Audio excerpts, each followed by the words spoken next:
KCP PWG-na wafam khara thamakli.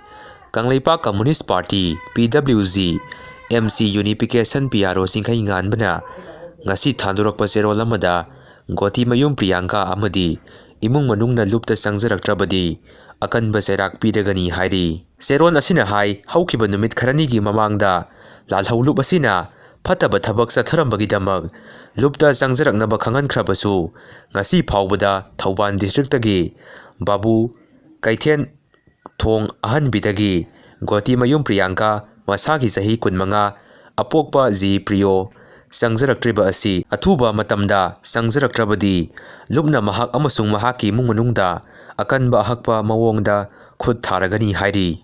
Lupna fataba thabak sathaminaramba miyoising numit mangani gi manungda sangjaraknaba khangankibagi matung inna Mayang Imphal Thana Awang Leikaidagi Takhelambam Tourist masagi sahi kulhumdoi apokpa T Robindrodi matam sana sangjarakre lonna makhoina chathakiba thawonggi video viral oikibaduga mari lenana masagi maran yajana lale amasung ngakpinaba haijarakhi hairi. Lupki oinadi sangjarakhrabasingbu ngakpi kanbigadabani haiba sana lonsal ama leiba amadi mahak masana lupta sangjarakhrabанina lupki Central Committee na mahakki mathakta thamlamba ahakpa serak pibagi khongthang adu komthokle hairi.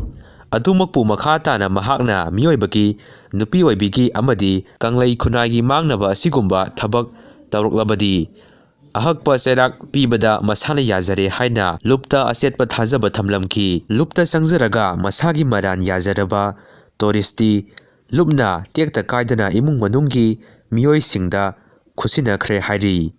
Adumakpu Gotimayum Priyanka da aroiba oina sangjaraknaba piriba matam asida sangjaraktrabadi mahak amadi mahakpu losinduna thamliba imung manungda lupna amamda oina ahakpa serak pidagani hairi. Khunai sibu amadi nupi khunai gi awangba thaki lichat sajatpu singtharibi haujikna mirot mission oiribi mahakpu sangjafam piramba miyoi amasung imung manungdasu lupna ahenba mideng thamlagani hairi. Lupta sangjaraktabagi khut tharakpada laikai gi maira paibi club ki thaumi amasung kanglei miyamna wakat mifam amadi wakat khongjang amata sangsin biganu hainasu seron asida makha tari.